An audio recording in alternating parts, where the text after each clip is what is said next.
Pues voy a contaros un poco, me dijeron a ver de qué íbamos a hablar y quería traeros un método que bueno, es novedoso, que ha sido un poco mi locura durante estos años y explicaros un poquito pues qué puede aportar, ¿vale? Diferente.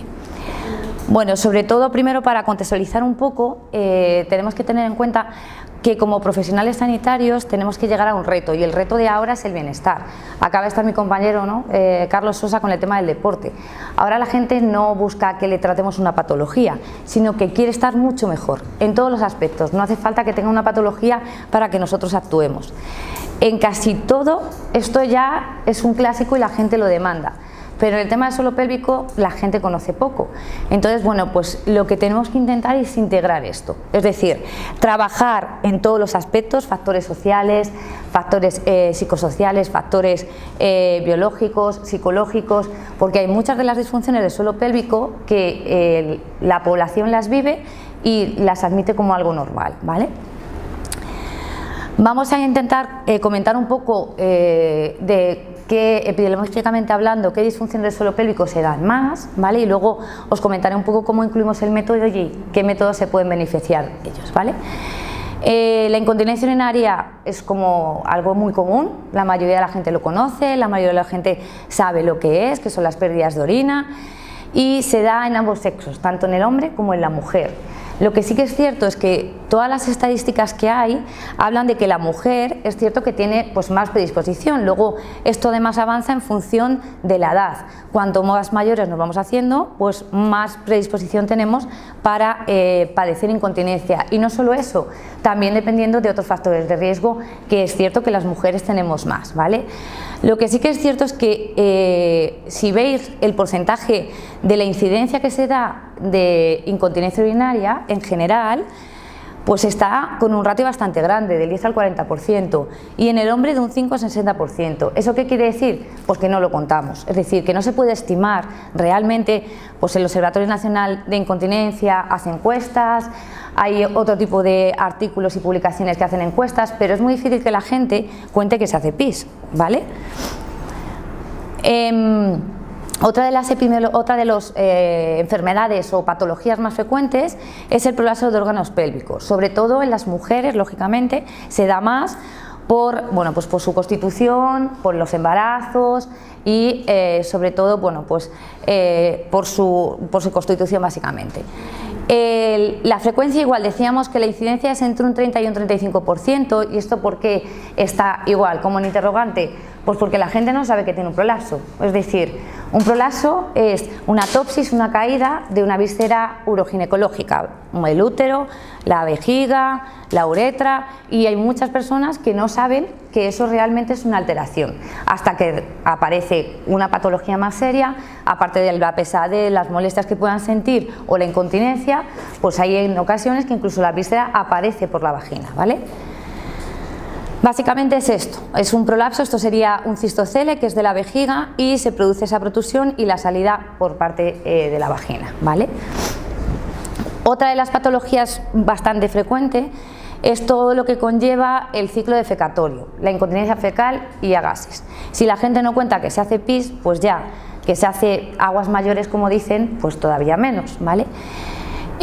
Aquí hay pocas estadísticas porque la mayoría de la gente no lo cuenta, salvo que hayamos tenido una intervención a lo mejor por un cáncer y realmente hayan hecho una reconstrucción, entonces bueno, pues se entiende que va a ocurrir eso, pero hay gente que tiene fisuras anales por diferentes motivos, que va a tener pérdidas y tampoco lo cuentan.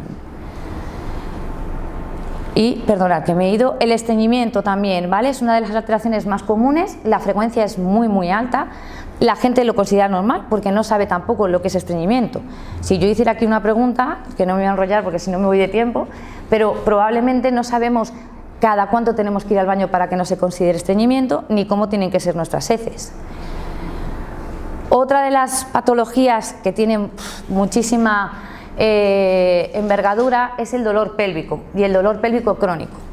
Lo definen como una dolencia que no tiene ninguna afectación a nivel tumoral o infeccioso, que es un proceso en el cual va a aparecer dolor en la zona lumbopélvica, que en principio tiene una duración de 3 meses mínimo o que ha aparecido en corta duración pero con una sensibilización central. Lo que ocurre es que es un cajón desastre, tiene multicasualidad y es muy difícil de diagnosticar. Se estima que un 25% de las mujeres va a padecer este tipo de problemática. Las causas pueden ser ginecológicas, una palabra que la mayoría de las mujeres ya conocen y que bueno, cada vez se oye más, es la endometriosis, ¿vale? El padecimiento de tener endometriosis va a conllevar un dolor pélvico y crónico. Puede haber también urológicas, cistitis intersticiales, urológicas, anorrectales, musculoesqueléticas, afectaciones neurológicas, síndrome del nervio pudendo, otro cajón desastre, ¿vale? Alteraciones a nivel cognitivo y conductuales, todo esto va unido, es decir, las personas van a venir con emociones muy negativas, llevan mucho tiempo con un dolor, además son incomprendidos porque realmente al principio no detectan una causa biológica orgánica y entonces es como que está somatizando un problema, ¿no? Y eso además te lo cuentan. Pues hay veces que tienen que hacer un periplo por diferentes especialistas hasta que ya dan con una causa. Entonces, bueno, lo importante es que intentemos tratarlo como una entidad clínica que debe ser tratada de manera multidisciplinar. Nosotros como fisios solos no vamos a poder hacer nada si no tenemos un aporte de un psicólogo, de sexólogos en muchas ocasiones, de ginecólogo, de urólogo, de coloproctólogo, de personas que realmente puedan saber qué es lo que está ocurriendo. En otras ocasiones también van a las unidades de dolor y tenemos que trabajar de manera multidisciplinar con ellos. Otra patología, otra alteración que es bastante común y que si no se cuenta lo otro, pues esto ya no os digo, son las disfunciones sexuales, tanto en el hombre como en la mujer. Es cierto que en la mujer van a aparecer en un 40 o un 45% algún tipo de disfunción, lo que más suele afectar son las anorgasmias y la falta de líbido, la falta de lubricación, influida también por la edad, lógicamente, ¿vale? Cuando llegan al climaterio se produce este descenso hormonal y ese descenso hormonal hace que tengamos menos vascularización, que tengamos menos secreciones y menos lubricación. Y en el caso de los hombres está entre un 20 y un 30%. También aparece pues, incompetencia eréctil, aparece por ejemplo en las operaciones de próstata cuando hacen una prostatectomía radical. En muchas ocasiones lo que se va a producir es impotencia completamente, no se va a producir una erección, tampoco van a tener una eyaculación porque tienen que hacer una resección de las vesículas seminales. Bueno, pues la problemática va avanzando. Y luego también hay mucho factor psicológico, en este caso. En las mujeres también aparece la dispareunia, que luego os hablaré un poquito más de este concepto. He cogido esta frase porque creo que viene muy ¿no? aquí al lugar, y es que Delancey, que sabéis que ha escrito muchas publicaciones de diferentes cosas y de todo lo que es el componente abdominopélvico, ha estudiado bastante, dice que 1 de cada 10 mujeres va a tener una disfunción del suelo pélvico que va a requerir incluso de una intervención quirúrgica, ¿vale? Además afirma que va a ser o es un problema de salud pública de primer orden, vamos, que tenemos que ponerle un foco, y lo llama la epidemia oculta, porque no se cuenta, es decir, porque la mayoría de las personas no sabemos, me incluyo, que podemos tener una disfunción que a lo mejor hoy no es nada, pero luego sí nos puede producir una patología incluso quirúrgica. Otra de las que además todos conocemos, ¿no? Porque es como el gol estándar, el suelo pélvico. Cuando hablamos de suelo pélvico hablamos de embarazadas, ¿no? Fisioterapia estética, gestación. Sí que es cierto que existe una movilidad materna muy grande, ¿vale? Lo que ocurre es que el proceso de gestación en sí y luego el parto, dependiendo de cómo se produzca, sí puede producir lesiones directas en el suelo pélvico, pero no solo el parto, también el proceso de gestación. El 91% de las mujeres que dan a luz van a tener al menos un síntoma, ¿vale?, persistente de dolor. Ahora hablaremos de dolor, de incontinencia anal, de incontinencia de orina, a las 8 semanas después del parto, y eso es real, es decir, va a aparecer dolor en caso de que haya habido trauma obstétrico, que puede ser dispareunia, que son los problemas para mantener relaciones sexuales con penetración. Puede aparecer incontinencia urinaria, prolapsos que veíamos antes, y pueden aparecer también problemas a nivel de incontinencia gases o fecal, porque en ocasiones en el parto se produce una fisura del esfínter externo, ¿vale? Bueno, pues durante lo que es el proceso de gestación, ¿qué es lo que ocurre? Bueno, hay factores que van a predisponer que nosotros tengamos una patología del suelo pélvico. Hay factores congénitos y adquiridos. En los congénitos no vamos a poder hacer nada. He empezado mi presentación diciendo que la base o nuestro reto va a ser la prevención, es decir, Yo creo que el reto que teníamos que tener o que tenemos que tener como fisioterapeutas y sanitarios es que los pacientes no lleguen ya como pacientes, sino que podamos prevenir todo este tipo de patologías. En este caso, para poderlo prevenir, tenemos que saber qué es lo que ocurre. Las adaptaciones fisiológicas que se suceden durante todo el embarazo van a predisponer a una serie de alteraciones. Y tenemos que conocerlas, porque son adaptaciones fisiológicas que tienen que ocurrir. Es decir, si no ocurren, mi gestación no va a llegar a buen fin, ¿vale? Por ejemplo, una de las cosas que va a ocurrir es que va a haber un aumento de la volemia. Va a afectar al sistema cardiovascular. Ese aumento de la volemia, que puede ser hasta un 40%, va a producir un aumento en el gasto respiratorio. Tengo que oxigenar otro nuevo lecho vascular, que es la placenta y el feto. Otra de las cosas que ocurre es que mi aparato locomotor cambia, mi estática lumbopélvica tiene que variar, ¿vale? El tracto gastrointestinal también se ve afectado. Vamos a ver que hay menos peristaltismo, que tiene que haber menos, porque tiene que proteger al feto cuando se está gestando al inicio. También va a haber cambios dermatológicos, cambios a nivel del sistema urinario y metabólicos. Va a acelerarse un poquito mi sistema central del metabolismo. Todo está hecho para que la gestación llegue a buen puerto. Además, hay factores de riesgo, que es que aumenten mucho el peso, y el parto, cómo se produzca el parto, que no voy a entrar en qué tipos de parto hay porque si no, no acabaría, ¿vale? Pero que sepáis que sí, que dependiendo de cómo se produzca el parto, pues también el riesgo va a ser mayor. Las mujeres a lo largo de nuestra vida es como que estamos pasando una prueba continua y tenemos diferentes checklists, pero los chicos también, ¿eh? No os penséis que en esto no estáis, porque también hay bastantes actividades que pueden producir patología del suelo pélvico en el hombre. Dentro de estas adaptaciones hay una en concreto que lo que nos va a producir o va a desarrollar va a ser, por ejemplo, el edema. Hablamos de edema venoso, ¿vale? Edema dinámico, es decir, no tengo ninguna patología, pero en sí estas adaptaciones fisiológicas pueden producir edema. Los estudios hablan de que 1 de cada 5 mujeres que sea secundípara, es decir, que ya haya tenido un embarazo previo, a partir de la semana 25 puede desarrollar edemas en miembro inferior y edema en la zona genital externa, en la vagina y varicosidades vulvares. Y existen, es decir, los estudios lo muestran y es verdad que aparece. ¿Esto a qué es debido? Bueno, os he comentado que aumenta mucho la volemia. Para que aumente esa volemia y mi cuerpo sea capaz de movilizar todo eso, tiene que ocurrir algo, porque mi sistema vascular sigue siendo el mismo. La progesterona lo que hace es elevar mucho su nivel, de tal manera que lo que va a hacer es una relajación de la célula muscular lisa. Esa relajación permite que mi sistema vascular sea más elástico y pueda bombear esa cantidad de sangre. Pero no solo afecta a la célula muscular del sistema vascular, también afecta al peristaltismo y también afecta a nivel ligamentoso, es decir, afecta a todo el sistema, ¿vale? Entonces, la compresión del útero gravídico, es decir, va a ir creciendo y va a producir una compresión mecánica directa sobre todo el sistema venoso de retorno. La disminución del tono que hemos dicho que produce a nivel hormonal, el aumento del volumen sanguíneo, el incremento de la presión que se produce a nivel intraabdominal, todo eso va a condicionar el edema. El edema lo podemos prevenir, es decir, o debemos de tratarlo y debemos prevenirlo como cualquier otro tipo de alteración, no tienen por qué vivir con ello. Y la prevención del edema nos va a ayudar a hacer una prevención de un posible parto traumático y de otras consecuencias que pueden tener a posterior.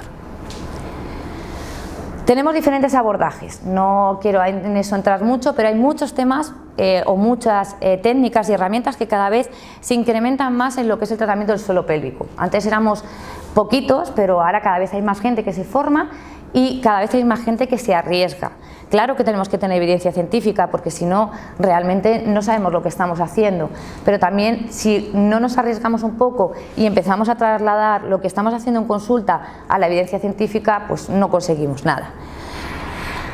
Lo primero que tenemos que conseguir, que creo que es en todo, y el suelo pélvico más, son cambios conductuales. No me sirve de nada que yo trate a una persona y vaya fenomenal si no cambio su forma, por ejemplo, de estática pélvica, ¿vale? Porque vaya con una hiperlordosis o porque tenga una mala carga o porque haya una gestión abdominal mala, porque sé que hoy va a estar bien, pero si no corrijo eso, mañana va a seguir mal.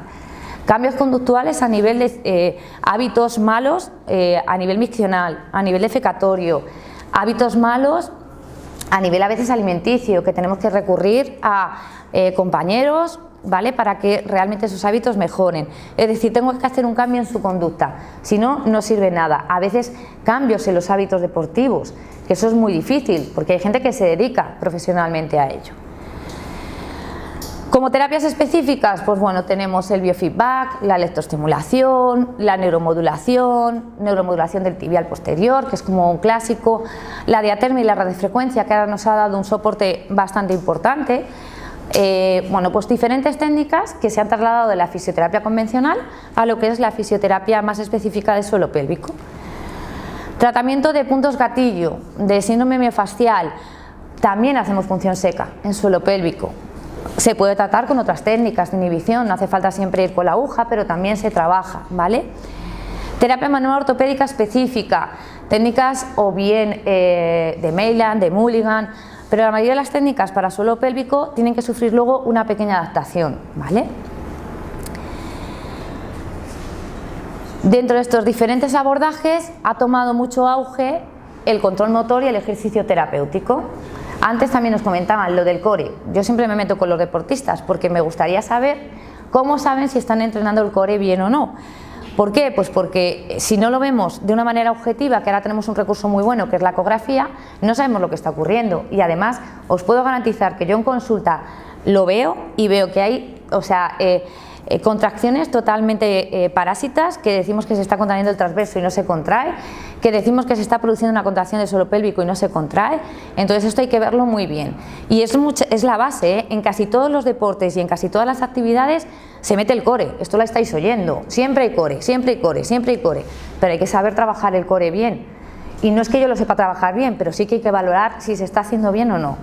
La gimnasia abdominal hipopresiva, claro que trabaja el transverso, pero lo tenemos que ver, porque hay personas que han perdido ese automatismo y entonces si lo han perdido, aún incluso con la actividad que estamos intentando que desarrollen, no se contrae, ¿vale? El método de las 5 P's, no sé si lo habéis oído, ¿vale? Pero el método de las 5 P's es el método propioceptivo, pélvico, pelvineal, y es un método de propiocepción, ¿vale? A través de cadenas y de estímulo a nivel de la planta del pie, generar diferentes desequilibrios y hacer un control motor. Lo podemos llamar como queráis, es un método propioceptivo para control motor y hay muchos más.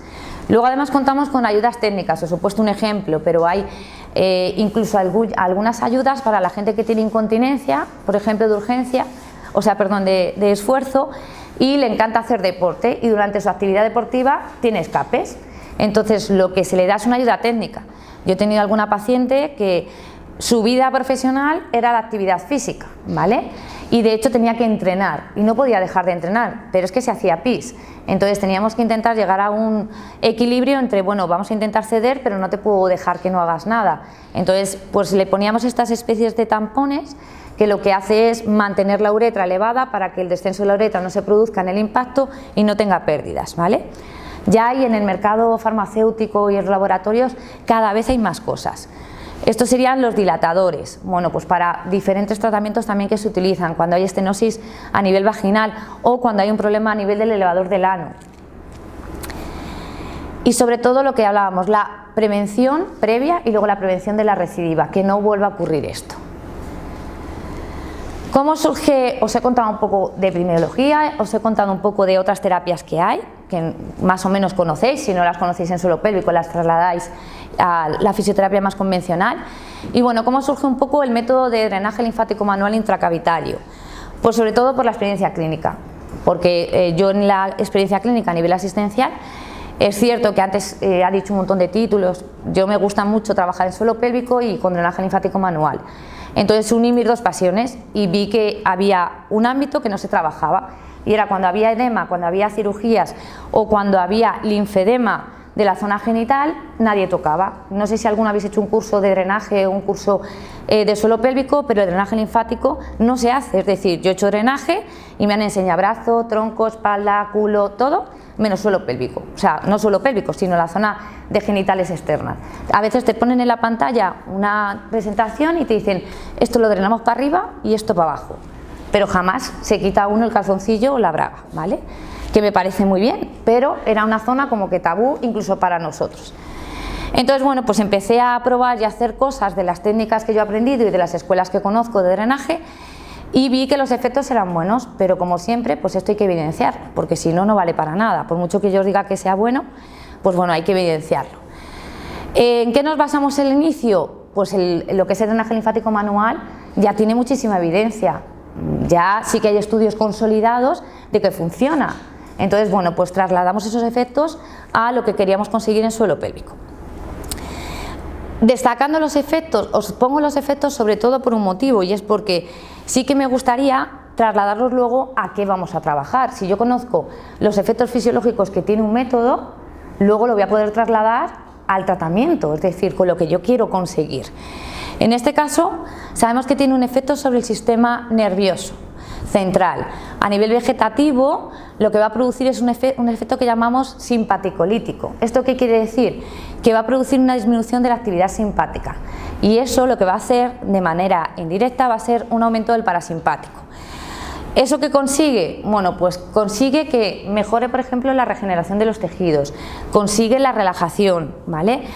Consigue analgesia, consigue ese efecto sedante que queremos. Para conseguir esto sí que tenemos que tener unos principios, ¿vale? Tiene que ser monótono, tenemos que estar un cierto tiempo para producir ese estímulo a nivel vegetativo. Se han hecho, por ejemplo, estudios en cefaleas tensionales, se han hecho estudios en personas que han tenido fracturas, ¿vale? Y se ha demostrado que sí que produce ese efecto relajante. El efecto analgésico, pues como cualquier otra técnica que utilizamos, esta no es la mejor, es una más. Lo que va a producir es la variación del estímulo que hago yo con la terapia manual, en este caso con el drenaje, va a hacer una activación de los receptores mecánicos y va a producir una sinapsis inhibitoria, ¿vale? Y nos va a permitir esa analgesia de manera puntual. Disminuye la intensidad del dolor y la recepción por parte de los centros nerviosos que registran esta sensación. Y luego otra cosa que está muy clara es que aumenta el transporte de neurotransmisores. Nos va a mejorar la situación de un estudio inflamatorio porque nos ayuda a que llegue esa respuesta. El efecto drenante lo conocemos, aparte de que está muy evidenciado, sí que lo conocemos porque si hablo de drenaje todo el mundo piensa en un linfedema, no pensamos en otro tipo de patología. En este caso potencia la movilidad del líquido intersticial, activa el flujo linfático, lo que llamamos la linfangiomotricidad, ¿vale? Que es la estructura, es el gol estándar en el sistema linfático, quien va a producir que realmente se aumente ese flujo. Favorece la entrada de la carga linfática a los capilares linfáticos, mejora el estado del intersticio porque quita toxinas y quita sustancias y quita pues aquellas sustancias que van a perpetuar el exudado o el dolor, y deriva la linfa a otras zonas funcionantes. Eso lo sabemos, que cuando se ha producido, por ejemplo, una extracción de nódulos linfáticos de una zona por cualquier tipo de patología, nuestro sistema tiene la capacidad de hacer vías colaterales para poder seguir funcionando. Y hay un efecto inmunológico que no está probado, hay algunas personas que están estudiándolo y que están viendo si realmente se produce algún aumento de anticuerpos, pero no está muy claro. Una de las cosas que sí que está claro es que yo voy a mejorar la respuesta inmunitaria porque estoy mejorando ese tejido, un tejido empastado, un tejido que no se mueve, un tejido que acumula toxinas no va a mejorar. Si yo hago el drenaje e intento que todo eso sea eliminado por el sistema linfático, mejora. Vale, dentro de las disfunciones del suelo pélvico que son susceptibles para esta terapia, encontramos muchas, ¿vale? No muchas, sino con los efectos que yo os he narrado ahora mismo, elegir, ¿vale?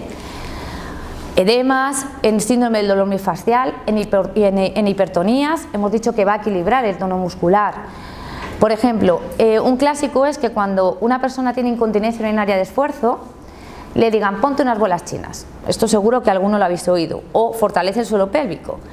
Bueno, pues os puedo decir que hay muchas mujeres y muchos hombres que ese problema no es por hipotonía o porque tengan debilidad del suelo pélvico, sino todo lo contrario, porque tienen hipertonía y ese músculo no es funcional.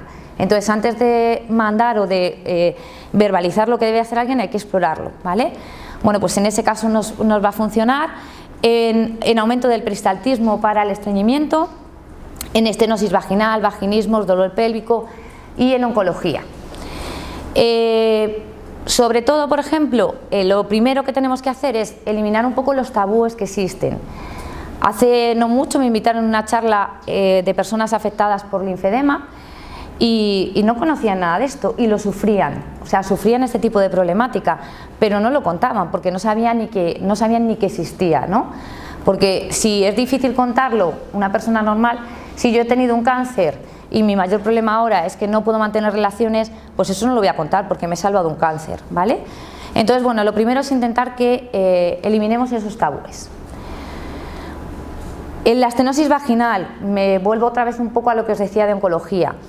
En las mujeres es un clásico cuando han tenido un tumor, me da igual, no voy a entrar en, sobre todo a nivel uroginecológico, ¿vale? Lo que se produce es que aparte de la eliminación de ese tumor tienen que utilizar radioterapia y en muchas ocasiones la quimioterapia. Todo eso va a producir una estenosis vaginal. ¿Qué es esto de la estenosis vaginal? Un cierre de la vagina y eso va a producir dispareunia, sangrado, incapacidad para mantener relaciones. Todo eso va a ir a más además, porque eso va a tener una afectación también a nivel psicológico. Es multifactorial, tiene muchos síntomas, produce atrofia. Tener en cuenta que la quimio también tiene una afectación importante en las hormonas. Eso produce todavía mayor sequedad y al final esa zona se fibrosa. Puede producir linfedema, también se puede producir una disminución añadida del líbido, es decir, es un cóctel. La mayoría de la gente que sufre este tipo de estenosis no lo cuenta. Disminuye su calidad de vida, además no les dan recursos, no saben qué tienen que hacer, produce angustia, dificulta mucho el examen, es decir, el problema que tenemos es que hay mujeres que van a la consulta de ginecología, os pongo un caso, una histerectomía por ejemplo, tienen que hacer la revisión y no pueden ni ponerles un espéculo, ¿vale? La propuesta de tratamiento que les suelen dar son los dilatadores. Ya os digo yo que a una mujer le das un paquete de dilatadores y es una mujer que no puede explorarse ni con un dedo y no va a hacer nada. Esa no es la opción. Y otra de las cosas que suelen utilizar son cremas, fármacos locales que hacen poco, ayudan pero muy poquito. Y además tienen que tener mucho cuidado porque hay veces que el cáncer es hormonodependiente y no pueden tomar o pueden utilizar ningún tipo de fármaco. En los linfedemas, pues lo que os decía, ya cada vez más empezamos a tratarlos, pero es difícil, no hay ni medios de contención simplemente. También ocurre en el hombre, ¿eh? O sea, quiero que sí que os deis cuenta que tanto en hombre como en mujer este tipo de patologías se dan. ¿Que tenemos más factores de riesgo para algunas cosas? Sí, pero también el hombre sufre de ello. El protocolo que generamos de drenaje linfático manual intracavitario lo que hace es asemejarse a las escuelas y a la evidencia que había ya, ¿vale?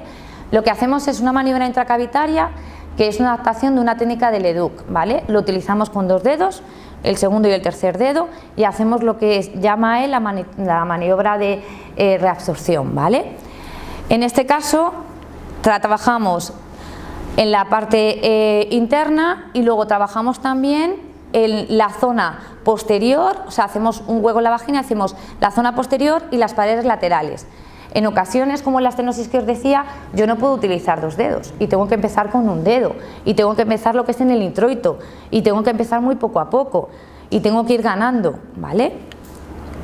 También hacemos drenaje en la parte externa después, con círculos fijos de Boder, con maniobras de resorción de Leduc, intentando ayudar a eliminar también ese edema o ese sudado, y finalmente trabajamos o intentamos reducir el edema en caso de que haya, intentamos mejorar la estenosis, la calidad del tejido, disminuir el dolor y sobre todo disminuir ese tono muscular y esa fibrosis que ha producido en el caso, por ejemplo, de la estenosis. En linfedemas hacemos también una fisioterapia compleja descongestiva. En este caso lo que hacemos es el drenaje normal dependiendo de la localización, utilizamos las medidas de contención y utilizamos la cinesiterapia, ejercicios miolinfocinéticos. Parece una tontería y sería una tontería, pero cuando yo tengo un problema de miembro inferior y tengo un edema, ya no hablo linfedema, un edema dinámico, me apostaría a que todos los que estéis aquí mandáis ejercicios, ¿no?, para hacer una contracción, relajación y estimular el retorno. ¿Y por qué no mandamos ejercicios de suelo pélvico? Para eso mismo. Pues se deben de mandar ejercicios de suelo pélvico porque también van a ayudarnos a esto. Y cuidados de la piel, presoterapia en el caso de miembro inferior y posturas desgravitatorias de suelo pélvico, ¿vale? Esta postura, si tenéis algún amigo con hemorroides, contársela, ¿vale? Es decir, quitar pesadez, igual que elevo el brazo, elevo la pierna. de verdad que lo único que hemos hecho, o lo que he hecho en este sentido, ha sido adaptar todo lo que sabía de otros contextos al suelo pélvico, conociendo la biomecánica, conociendo la estructura, conociendo el tejido. En todo esto, bueno, pues lo que es importante es hacer un abordaje integral, lo que he comentado antes al principio. Lo que no podemos hacer es centrarnos solamente en un plano local. Cada vez entre nosotros hablamos más. Yo tengo un montón de compañeros que los derivo, que ellos me derivan a mí, lo que os decía antes. Hay que explorar el suelo pélvico. Yo creo que hoy no, pero dentro de unos años probablemente la gente vaya simplemente a hacerse una valoración, ¿vale? ¿Y qué podemos hacer? Pues un abordaje multidisciplinar. Es muy importante que trabajemos todos juntos, ¿vale? En el caso del drenaje linfático manual intracavitario, yo hice mi tesis sobre ello y donde lo hicimos fue en el trauma, en la prevención del trauma obstétrico, ¿vale? Encontramos resultados significativos en la disminución del dolor y del edema, pero tengo que reconocer que en el trauma obstétrico no, sobre todo por una circunstancia, que se produjo una episiotomía y ya se me cayó todo el estudio. Pues bueno, son cosas que pasan, la episiotomía se produce por muchas cosas, ¿vale? Pero en el tema del dolor y del edema sí que tiene efectos. Y lo que os invito es que si estáis interesados en esto, que lo hagáis, que lo practiquéis, que al revés, lo que tenemos que hacer es ver si realmente funciona y poder evidenciar más, ¿vale?